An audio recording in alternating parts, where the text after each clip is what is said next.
شیخ نے جو جواب دیا وہ زبردست ہے. فرماتے ہیں فتشت الاعمال کلھا، میں نے تمام اعمال کا کھوج لگایا، ہر عمل کو اپنے تجربہ میں لایا، اور جتنے اعمال صالح ہیں میں نے سب کیے، اور ہر عمل صالح کے بعد ایک نورانیت ملتی ہے، یہ یاد رکھنا، ہر عمل کا ایک نور ہوتا ہے. فما وجدت فیہا افضل من اطعام الطعام، میں نے ان تمام اعمال میں کوئی عمل کھانا کھلانے سے بہتر نہیں پایا. ایک بات میں یہاں عرض کر دوں جو امام ذہبی نے بھی لکھی اور یہ ابن الاماد حنبلی نے بھی لکھی اور ابن الجوزی کے نواسے نے بھی لکھی، اور یہ وہ کتابیں ہیں جو شیخ کی سوانح پر نہیں ہیں، ضمناً جو تاریخ میں تذکرہ آ جاتا ہے وہ ہیں مستقل سوانح پر. بہجت الاسرار، قلائد الجواہر، یہ سب میرے پاس ہیں، میں وہ نہیں لایا کیونکہ میں آپ کو تنقیدی نقطہ نگاہ سے شیخ کو منوانا چاہتا ہوں. شروع میں جیسا کہ میں نے عرض کیا وہاں بہجت الاسرار پڑھی ہے، قلائد الجواہر پڑھی ہے، اور سفینۃ القادریہ پڑھی ہے، اور غبدۃ الناظر پڑھی ہے. ہاں جی، بہت کتابیں یہاں میرے پاس موجود ہیں جو شیخ کی کرامات پر اور آپ کی سوانح پر ہیں. یہ تو صرف تاریخ پر ہیں اور ضمناً انہوں نے یہ ذکر کر دیے ہیں شیخ کے احوال میں کچھ کرامات. اس میں وہ لکھتے ہیں یہ ایک قول کہ شیخ سے پوچھا گیا کہ آپ یہ فرمائیں کہ آپ نے رب تبارک و تعالیٰ کو سب سے زیادہ کس چیز میں پایا، کس نیکی میں آپ نے رب تعالیٰ کا قرب پایا سب سے زیادہ. واہ واہ واہ واہ واہ واہ. امام ابن النجار فرماتے ہیں کہ شیخ سے پوچھا گیا تو شیخ نے فرمایا، اب شیخ وہی فرمائیں گے جو حقیقت ہے، جو جس سے انہوں نے تو شیخ نے جو جواب دیا وہ زبردست ہے. فرماتے ہیں فتشت الاعمال کلھا، میں نے تمام اعمال کا کھوج لگایا، ہر عمل کو اپنے تجربہ میں لایا، اور جتنے اعمال صالح ہیں میں نے سب کیے، اور ہر عمل صالح کے بعد ایک نورانیت ملتی ہے، یہ یاد رکھنا، ہر عمل کا ایک نور ہوتا ہے. فما وجدت فیہا افضل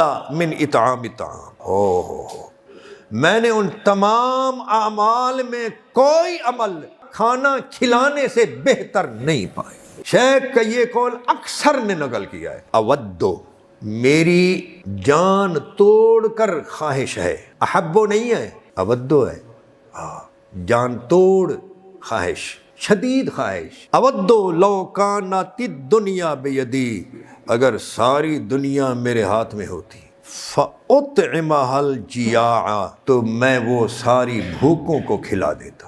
یہاں ایک لمبی حدیث ہے، اس کا ایک جملہ میں آپ کو سنا دیتا ہوں. جس حدیث میں حضور فرماتے ہیں کہ میں نے تہجد کی نماز پڑھی، نماز پڑھ کر میں بیٹھے بیٹھے اونگنے لگا، رب تبارک و تعالیٰ نے مجھے اپنا دیدار، میرے اس بیٹھ کر اونگنے کی حالت میں رب تعالیٰ نے مجھے اپنا دیدار کرایا، اور پوچھا سب سے بلند فرشتے کس چیز میں بحث کر رہے ہیں. میں نے عرض کیا میں تو نہیں جانتا. پھر پوچھا، میں نے عرض کیا میں نہیں جانتا. پھر رب تبارک و تعالیٰ نے اپنا بے مثل دست قدرت میرے دونوں کندھوں کے درمیان پیچھے رکھا، تو میں نے اس کی ٹھنڈک اپنے سینے میں پائی اور مجھ پر ہر چیز روشن ہو گئی. تو پھر رب تعالیٰ نے پوچھا آپ بتلائیے سب سے بلند ترین فرشتے کس بات میں بحث کر رہے ہیں. میں نے عرض کیا کفارات میں اور درجات میں. رب تعالیٰ نے پوچھا وہ درجات کیا ہیں؟ اب ظاہر بھی خود اس نے کی ہے نا، ہاتھ رکھ کر تو جانتا تو ہے. تو میں نے عرض کیا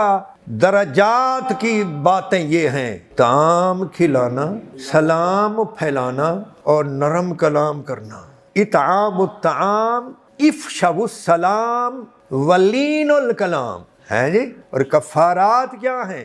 آقا نے عرض کیا پروردگار کفارات یہ ہیں مشکل کے باوجود پورا وضو کرنا، ہاں جی، وہ ٹھنڈ پڑ رہی ہے تو خشکا نہیں کرنا، مکمل وضو کرنا، اور مشی الاقدام الی الجماعات، قدموں پر چل کر مسجد کی طرف جانا. والصلاۃ باللیل والناس نیام، لوگ جب سوتے ہوں تو اس وقت نماز پڑھ. اللہ تبارک و تعالی ان ساری باتوں پر عمل کرنے کی توفیق عطا فرمائے. اور ان ساری باتوں میں سے شیخ عبد القادر جیلانی رضی اللہ تعالیٰ عنہ نے فتشت الاعمال کلہا کہہ کر فرمایا میں نے تمام اعمال کو آزمایا ہے، لیکن اطعام و طعام کھلانے سے بہتر افضل کوئی اور پتہ ہے کیا ہے؟ اس پر پھر میں قرآن پیش کروں۔ یہ طعام، اچھا شیخ جو طعام کھلاتے تھے نا وہ امیر اور غریب سب کے لیے۔ شیخ کی سوانے کی بات کتابوں میں نے خود پڑھا ہے، عربی کتابوں میں، کہ مغرب کے بعد نماز فوراً ادا کر کے کچھ لوگ خلفاء خدام مسجد کے دروازے کے باہر یا آپ کی رباط وہ جہاں فقراء اپنی عبادت کرتے ہیں، ہاں اس کے باہر کھڑے ہو کر آواز لگاتے، اے یارا کھانا کھاتے جاؤ، کھانا کھاتے جاؤ، بھائی کھانا کھاتے جاؤ، کھانا کھاتے جاؤ، آؤ کھانا کھاتے جاؤ۔ سبحان اللہ۔ تو قرآن ہے، تمام اعمال جو حضرت نے آزمائے، آپ کے نزدیک سب سے بڑا عمل کیا ہے جی؟ سب سے بڑی عبادت کیا ہے؟ بولیں، اونچا بولیں۔ یہی ہے نا، اول ما یحاسب بہ العبد الصلاۃ، اول سب سے پہلے جس میں حساب کیا جائے گا، محاسبہ کیا جائے گا بندے کا، وہ کیا ہے؟ نماز۔ تو نماز سب سے مقدم۔ آؤ اطعام و طعام نہ ہو تو نماز گئی۔ ہاں، بھوکوں کو کھانا کھلانا آپ کو نہیں آیا تو آپ کی نماز گئی۔ قرآن کہتا ہے ارأیت الذی یکذب بالدین، کیا آپ نے دیکھا ہے مصطفیٰ دین کے جھٹلانے والے کو؟ فذلک الذی یدعو الیتیم، وہ ہے جو یتیم کو دھکے دیتا ہے۔ ولا یحض علی طعام المسکین، اور مساکین کو کھانا کھلانے کی رغبت نہیں دیتا۔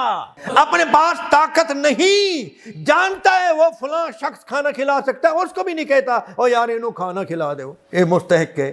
یہ بھی جو نہیں کہتا فویل للمصلین، ایسے نمازیوں کے لیے ہلاکت ہے۔ الذین هم عن صلاتهم ساہون، جو اپنی نمازوں کے مقصد کو بھلا بیٹھے ہیں۔ الذین هم یراؤن، دکھاوا کرتے ہیں۔ ویمنعون الماعون، اور مانگنے کے باوجود استعمال کی چیزیں نہیں دیتے۔ ایک گھر کی استعمال کی چیزیں دوسرے گھر کو، ان میں سے کوئی نہ کوئی چیز کبھی ضرورت پڑ جاتی ہے، کبھی کسی کو کرسی کی ضرورت، کبھی کسی کو ڈول کی ضرورت، کبھی کسی کو رسی کی ضرورت، آج کل استری کی ضرورت، ایک دو کرسیوں کی ضرورت، یہ چیزیں ہیں نا، گرینڈر کی ضرورت ہے، جوسر کی ضرورت ہے، یہ چیزیں ضرورت کی جو آپ کے ذہن میں آتی رہیں، آپ کے گھر سے اٹھا کر دوسرے گھر میں وہ جا سکتی ہیں جو، تو ایسی چیزیں مانگنے کے باوجود کوئی نہیں دیتا۔ قرآن کہتا ہے یکذب بالدین، وہ دین کا انکار کرنے والا ہے۔ تو بولیے شیخ نے صحیح فرمایا یا نہیں؟ اب نماز کو یہ کھانا نہ کھلانے نے اڑا دیا یا نہیں، اور بے دین بنا دیا یا نہیں؟ قرآن ہے۔ تو شیخ کا یہ تجربہ جو ہے یہ مبالغہ نہیں ہے، یہ حقیقت ہے۔ اگر کسی کو کمزوروں پر، یتیموں پر، بھوکوں پر کسی کا دل پسیجتا نہیں ہے، کسی کا دل نرم پڑتا نہیں ہے، لاکھ نمازی ہو بے دین ہے۔